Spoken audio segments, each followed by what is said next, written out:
गाई जय जगन्नाथ दे recipe and blog channel आपण मानक स्वागत। आज थिला साधा बारी तो मुझे भाविली आज कौन घर अच्छी किसी पाइल नहीं तो किसी किसी जहाँ जिनस रही भावी जाए चिली सोयाबीन करी बोली।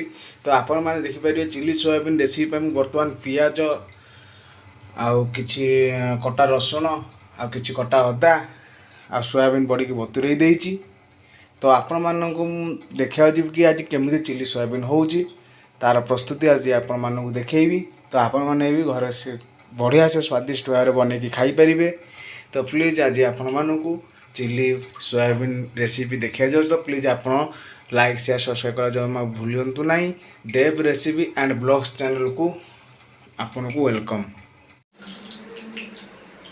हेलो गाइस देखिपारे बर्तमान बड़ी की बतुरई देती पानी रे बतुरई सारा पर तो काढ़ी देछि। तो बर्तमान से आम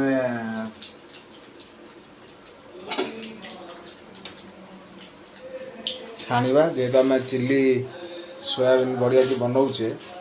तो ये आम कॉर्नफ्लावर देखो पकाऊे कॉर्नफ्लावर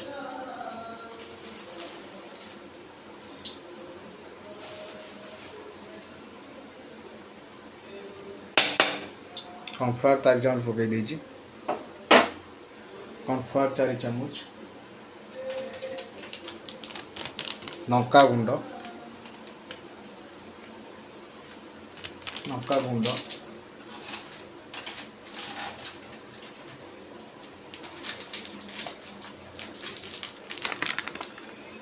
हल्दी गुंड टिके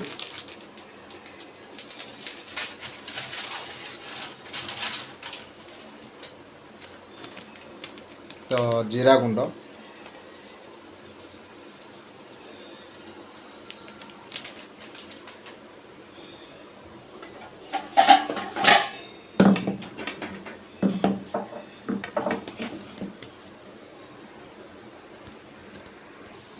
तापर बटा ही अदा रसुण पेस्ट पकईदेली तो हल्के हल्के घाटी देली।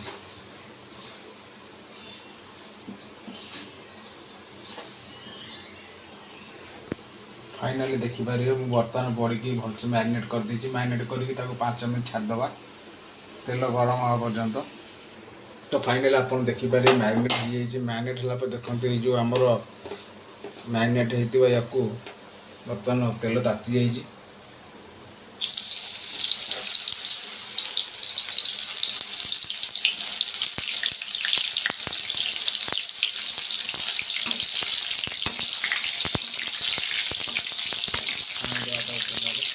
बढ़िया से छान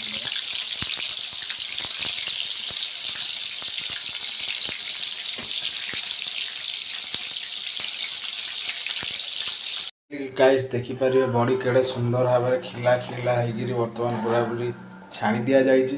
तो बर्तमान आम फास्ट कौन करिया कि चिली सोयाबीन बड़ी कैप्सिकम तो ना मार्केट जानी मुझे आपको कही जहाँ अच्छी बर्तमान से चिली कर देखी।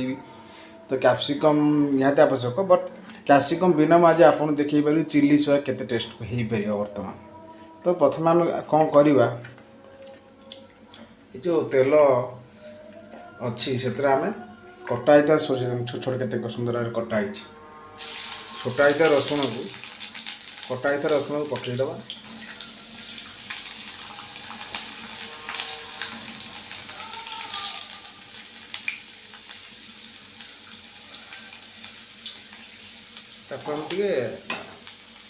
घाटी दवा रसुण घाटी दवा। तो रसुण टे भाजी गला कौन करवा अदा पकईदबा।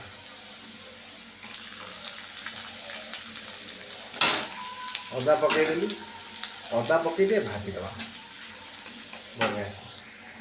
तो देखिए टे नाली नाली भाजी आसिले। तो भाजी सारापर कौन करवा कटा ही पिज देखते फाड़े फाड़े छड़े काटी बढ़िया से।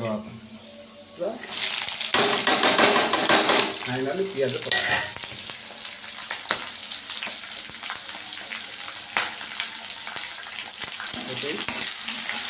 घाटी दवा जारीवा घाटी दवा।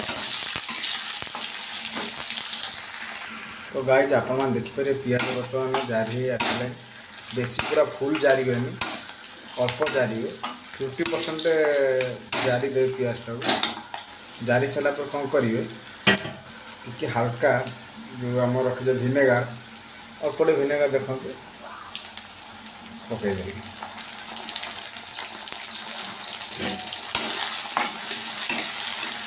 भिनेगार पकईदे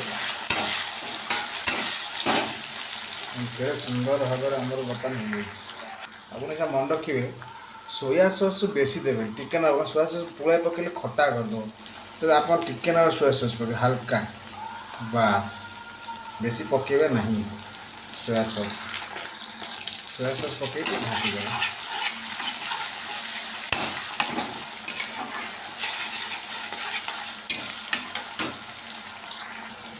घाटी सारा पर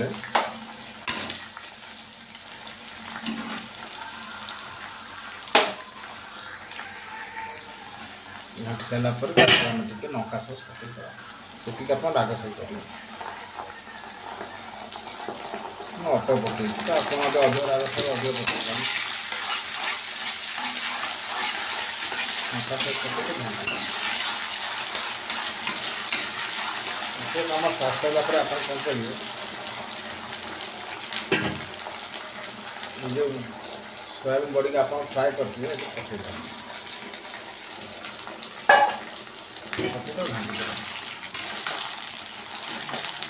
तो देखिए घाटी सारा पर देखो बढ़िया से घाटी दे घाटी टमाटो से पकईदे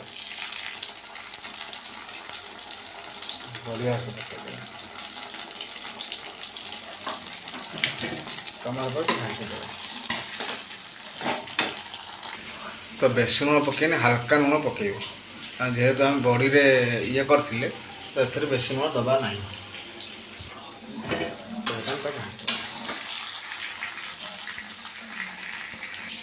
देखो फाइनाली आमर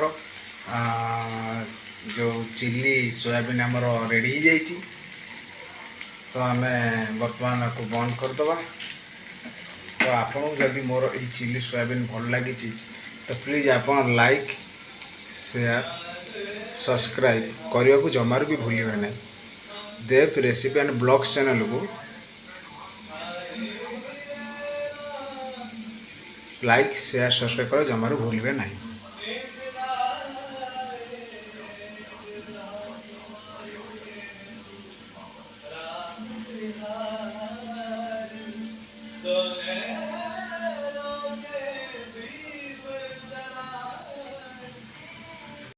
चिली सोयाबीन बड़ी रेसिपी रेडी आई तो आपन गति रेसिपी भल लगी कारण जेहेतु कैप्सिकम था मुझे कही लिमिटेड जिनस आम केमी कर जदि आप पाखे कौन जिनस ना तो ये जिनस भी आप चिली सोयाबीन करें